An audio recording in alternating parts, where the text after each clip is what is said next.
Eu tinha pensado falar de improviso, mas depois dessa surpresa que o Hernando me preparou, ainda bem que eu tive a precaução de escrever um discurso.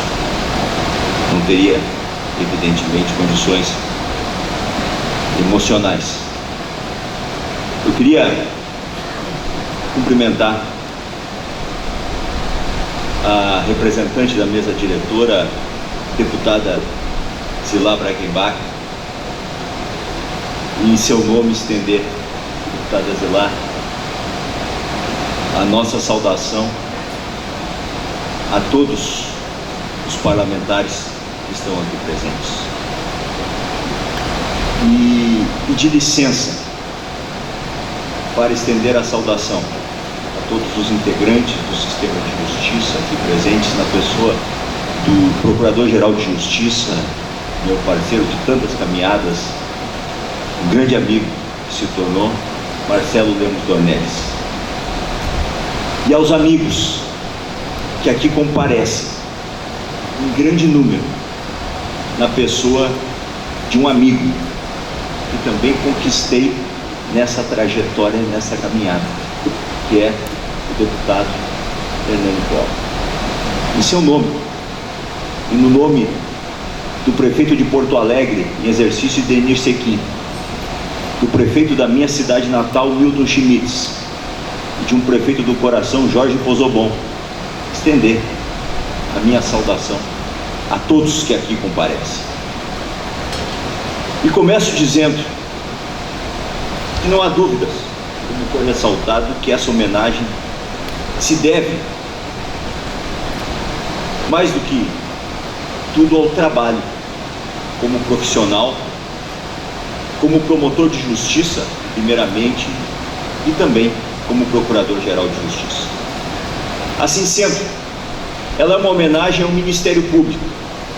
E me permitam, então, falar ainda aqui rapidamente deste verdadeiro casamento, pois a esta instituição eu dediquei e tenho dedicado os melhores anos de minha vida, que são os anos da juventude.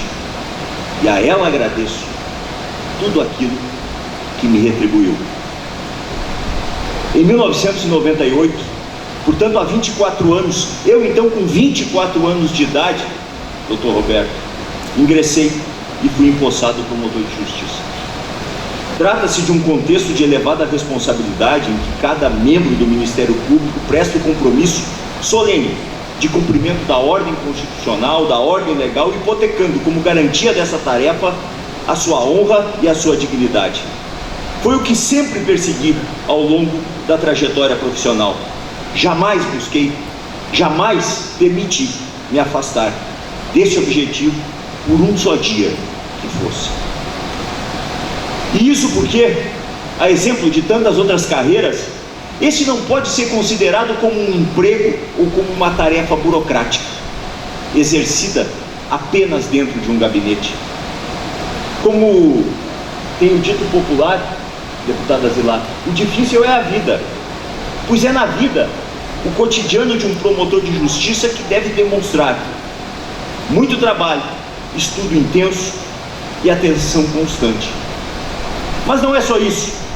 Não há como ser um bom promotor sem o equilíbrio entre o rigor técnico e o bom senso, a ponderação entre a firmeza e a sensibilidade, e especialmente a manutenção, governador Jair Soares, da compostura.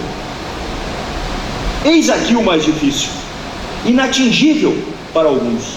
O trabalho em cada promotoria não estará em dia quando a caixa, hoje virtual, doutor Marcelo, de processos estiver zerada, estiver vazia. Cumprir prazos é uma obrigação, presidente Lamarck, mas definitivamente não é o suficiente. Não são processos e expedientes em autos físicos ou virtuais que estarão sob o crivo de cada manifestação. É a vida, é a liberdade, é o patrimônio, é a probidade administrativa, é a cidadania das pessoas, a face mais escancarada de servir ao público. Enquanto houver problemas de segurança, agressões ambientais, déficits em educação, saúde, grupos vulneráveis expostos a trabalho, e muito trabalho, reclamando a atuação de um promotor de justiça. Já depois, atesta da instituição, como procurador-geral por 2 mandatos, não nos quedamos alheios ao dinamismo do processo histórico e das reformulações estruturais. Não nos esquecemos de que esta não pode ser uma instituição aferrada a fórmulas vetustas, de horizontes estreitos e mal iluminados. Compreendemos o impacto das novidades trazidas no contexto da reforma do Estado e da necessária reestruturação do serviço público para a melhoria da entrega social a ser feita. Sempre buscamos agir e reagir a isto com inteligência e responsabilidade. Somar esforços, conversar com as pessoas, articular com os poderes para atender melhor os mais necessitados, fazer valer as políticas públicas para reduzir as desigualdades, sermos eficientes contra sonegadores de impostos, contratar pessoas comprometidas e fiscalizar meticulosamente as eleições, desembargador Meixa. Sempre entendi possível e também desejável aproximar a iniciativa privada e as carreiras públicas, para que, sem protecionismo de um lado e sem corporativismo de outro, estabelecer diálogos em alto nível, construir pontes a fim de viabilizar consensos para um desenvolvimento a que todos aproveitem, especialmente aqueles que mais deles precisam. O Estado é necessário, e é necessário para cumprir as funções próprias do Estado. Nesse contexto, trabalho duro e articulação, meus caros colegas, são a melhor resposta àqueles que menoscabam muitas vezes o servidor público perante a população. Atribuem-lhe a culpa quase que exclusiva por uma ou outra crise, diminuem suas garantias e afrontam direitos que atraem bons profissionais à carreira de Estado. De outra perspectiva, há que se considerar as mudanças drásticas que vêm ocorrendo no âmbito de nossa sociedade, impulsionadas pela revolução tecnológica e pela rapidez na disseminação das informações. É estar preparado para atender às exigências da sociedade pós-moderna, que é digital, interconectada, instantânea, sem fronteiras. Essa nova sociedade já é uma realidade e ainda vai impactar muito o modo de funcionamento dos serviços públicos. Nela, as mudanças são exponenciais. Não há espaço para que as instituições continuem a funcionar como sempre funcionaram, pois demanda organizações mais flexíveis e horizontais, menos burocráticas e mais orientadas ao interesse concreto do cidadão, com os governos cada vez mais avaliados por suas capacidades, secretário Arthur, de entregar seus serviços de forma eficiente e individualizada. Veja-se a propósito a Lei 13.460, que em 2017, o chamado Marco do Serviço Público, estabeleceu a participação, a proteção, a defesa dos direitos dos usuários dos serviços públicos. Quase que em relação ao serviço público, um Código do Consumidor que era de 1990. Buscamos implementar ações concretas que nos impulsionaram nessa direção. Sabemos, o Ministério Público é sim um dos grandes fiadores da democracia pelo projeto minutado na Constituição de 88. Nos orgulhamos dessa missão, mas o Brasil e o Rio Grande do Sul cobram de seus poderes e suas instituições uma democracia comprometida com resultados. Todo o esforço, porém, por uma gestão ágil, atualizada, tem parco valor se não for conjugado com uma postura de afirmação dos valores essenciais da ordem republicana e democrática. Um famoso historiador britânico referiu-se no século XX como a Era dos Extremos, ao século XX como a Era dos Extremos. Poucos imaginariam, na virada do século, que as 2 primeiras décadas do século XXI seriam marcadas por uma ressurgência difusa de opiniões radicalizadas. O reflexo na sociedade é evidente. Cada vez mais na vida cotidiana, e especialmente em redes sociais, desnudam-se tendências ao extremismo. Engenheiros, no início do século XX,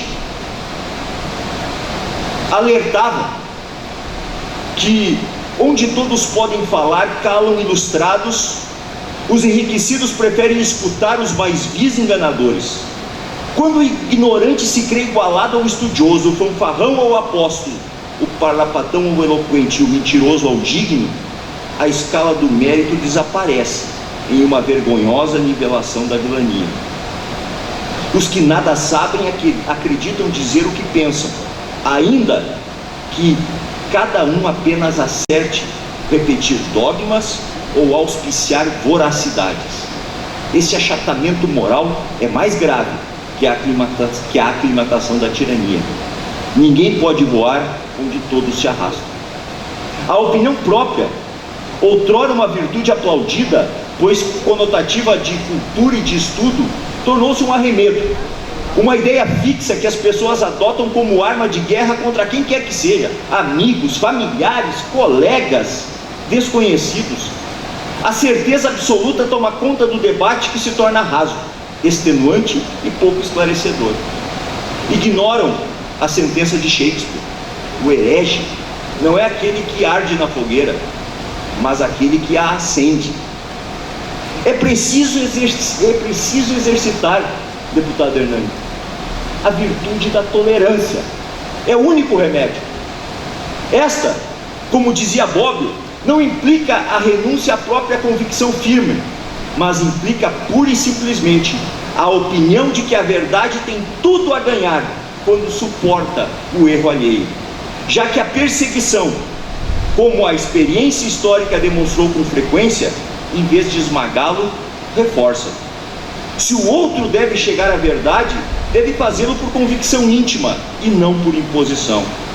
Para além de razões de outra ordem, há aqui uma moral: o respeito à pessoa alheia.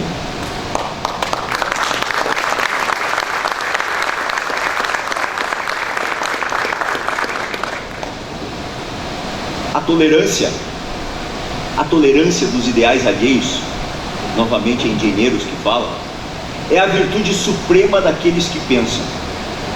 É difícil para os semicultos, inacessível. O que muito trabalhou para formar suas crenças sabe respeitar as crenças dos demais. A tolerância é o respeito nos outros de uma virtude própria, a firmeza das convicções, reflexivamente adquiridas, faz estimar nos outros um mérito cujo preço se conhece. É um cenário nebuloso o que vivemos, no qual se torna indispensável, e aqui chego a perguntar: qual o papel das instituições públicas? O Brasil atravessa um momento delicado. Crises de gravidade, ainda sem mensuração, multiplicam-se no campo político, institucional e, por conseguinte, econômico. Repito, qual o papel das instituições públicas? As instituições devem oferecer um ponto de equilíbrio e de interlocução racional, a salvo de todo o radicalismo retórico.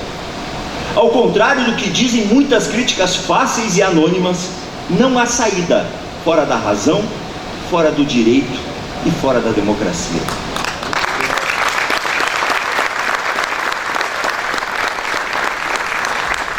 Não compactuamos com soluções de exceção.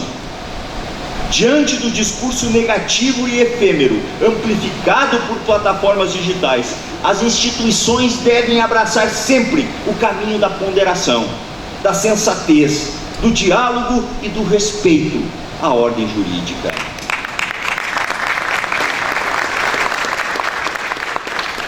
Em um mundo e em um país muitas vezes permeado por tendências extremistas, a garantia do exercício das liberdades públicas, da liberdade religiosa, da liberdade de expressão, da liberdade de imprensa, reclamam instituições atentas e conscientes da tarefa constitucional na defesa dos valores essenciais à nossa democracia. Mas há mais.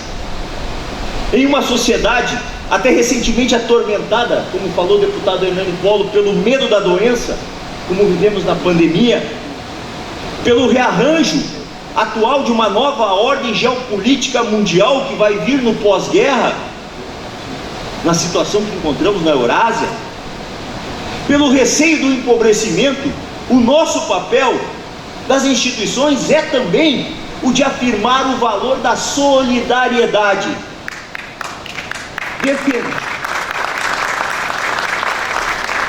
Defendemos aquilo que torna possível a existência de uma sociedade democrática, que aspira à justiça e à fraternidade.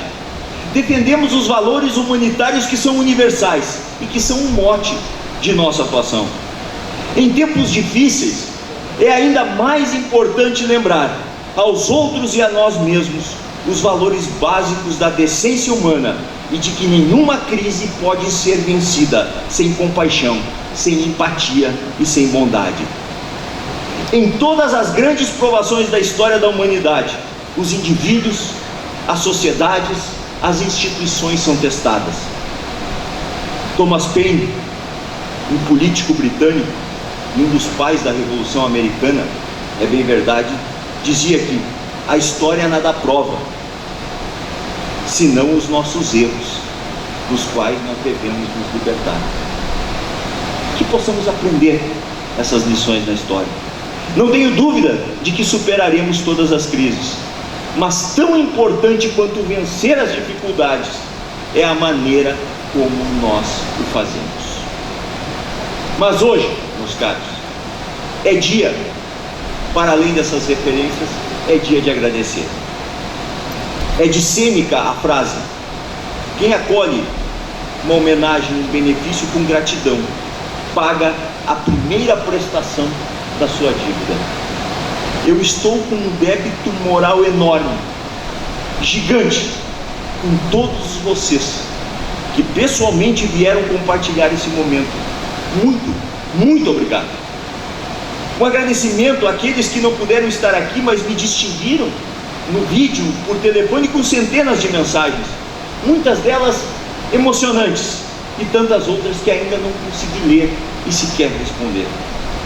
A Assembleia Legislativa do Estado do Rio Grande do Sul, na pessoa de seu presidente Valdeci e de sua representante hoje como presidente, deputada Zilá. Aos deputados estaduais e federais, senador Reins, muito obrigado pela sua presença. Aos servidores, parlamentares com os quais eu convivi e ainda convivo em momentos de tensão e de alegria. Clareza e respeito no trato me garantiram reciprocidade e um espaço republicano no Parlamento Estadual e no Parlamento Federal para tratar pautas, sejam elas conservadoras ou progressistas, mas que interessam todas elas ao nosso estado do Rio Grande do Sul. Por isso, a homenagem que recebo é das mais importantes que recebi, deputado Hernani, em minha trajetória. Agradeço especialmente a Vossa Excelência pela deferência e pela indicação. O meu agradecimento a todos os governadores do estado do Rio Grande do Sul, o governador Jair Soares, um grande amigo do Ministério Público e grande amigo pessoal, e especialmente aos governadores José Ivo Sartori, que me ligou em uma deferência há pouco, me cumprimentando, e Eduardo Leite, que me mandou essa carinhosa e honrosa mensagem. Em seu nome eu quero cumprimentar a todos os integrantes do Poder Executivo Estadual. Aos colegas de Ministério Público, eu sempre tive claro que a legitimidade social da nossa instituição no presente decorreu do protagonismo no atendimento às demandas sociais, dos resultados alcançados pelo trabalho dos membros e servidores em prol dos objetivos da sociedade.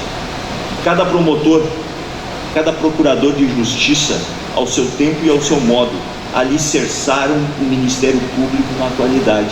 E eu cumprimento a todos, na pessoa dos ex-procuradores gerais, Dr. Paulo Olímpio, Dr. Roberto Bandeira Pereira, Dr. Mauro Henrique Renner, Doutora Simone Mariano da Rocha e Marcelo Lemos Dornelles, atual procurador-geral, que estão aqui me honrando muito com sua presença. Eu estendo a todos os meus colegas esse reconhecimento. Sustentar viva sustentar forte o legado que vocês construíram foi uma grande, uma difícil, mas uma honrosa tarefa. A magistratura gaúcha,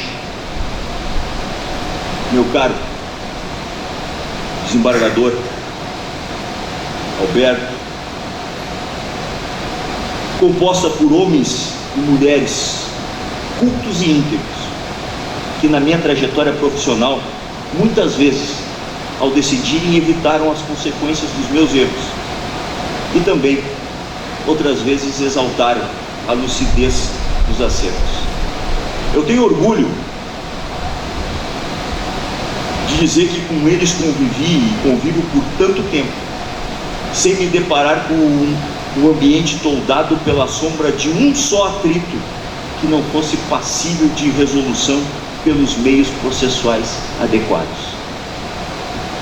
Fora dos autos, entretanto, eu sempre encontrei um ambiente na magistratura de camaradagem e de fraternal solidariedade, nas horas de alegria e nos momentos graves de lancinantes apreensões. Muito obrigado a vocês.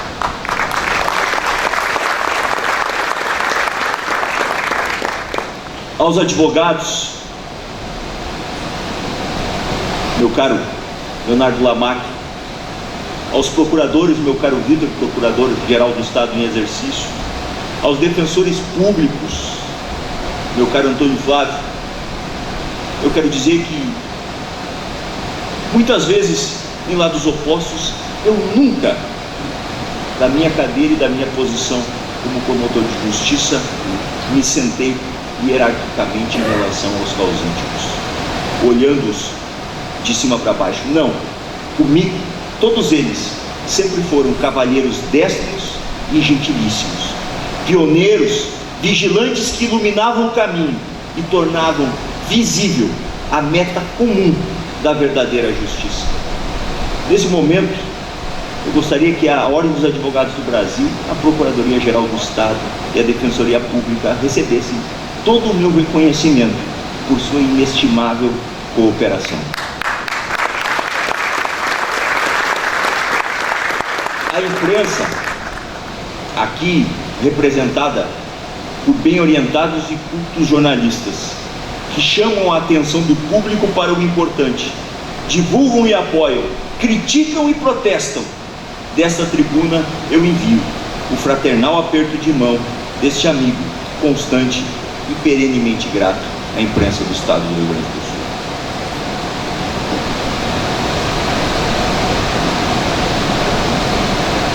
Sul. Aos amigos, por me faltarem palavras, eu deixo os versos, especialmente aqueles mais distantes, de Cecília Meirelles. Por mais longe que pareça, ides na minha lembrança, ides na minha cabeça, valeis a minha esperança. Aos meus pais, Ernildo e Jussara, que nunca me faltaram, paradigmas de solidariedade, de carinho e de amor. Aos meus filhos, Pedro Augusto, Gabriela, Rafaela, o pedido de perdão por tantas ausências que a vida pública impõe. Mas digo, eu tenho a esperança de que vocês irão viver num mundo melhor, e tenho a certeza de que ajudarão a construí-lo. A Paula, eu faço deste espaço a oportunidade para dizer, mais uma vez, da minha admiração, da gratidão pelo cuidado com as nossas pequenas e do meu amor por você.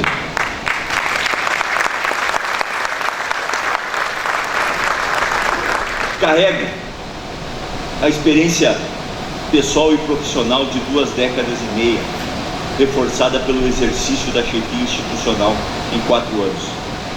A personalidade, é verdade, doutor Benhur, jamais embrutecida pelas duras lições da vida, que nos ensinam que até os melhores planos às vezes podem fracassar. Os melhores amigos às vezes se revelam inconfiáveis, e mesmo as melhores intenções, muitas das vezes, podem ser mal vistas. mas eu tenho em mente uma outra passagem importante, um célebre discurso em 1910, conhecido lá em Paris, feito por Roosevelt, quando dizia: não é o crítico que conta, não o homem que aponta como o homem forte tropeça, ou onde o fazedor de ações poderia ter feito melhor. O crédito pertence ao homem que está realmente na arena, cuja face está manchada de poeira, suor e sangue, que se esforça valentemente, que erra, que quase chega lá, repetidamente, porque não há nenhum esforço sem erro ou falha.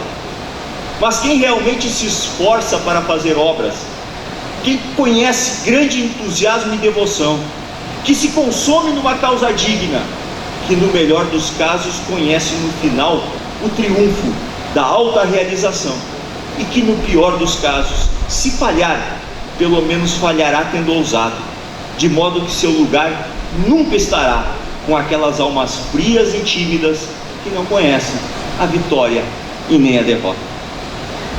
Milor Fernandes, por sua vez, dizia: o tempo é um hiato entre aquilo que nunca será e o que já foi para sempre.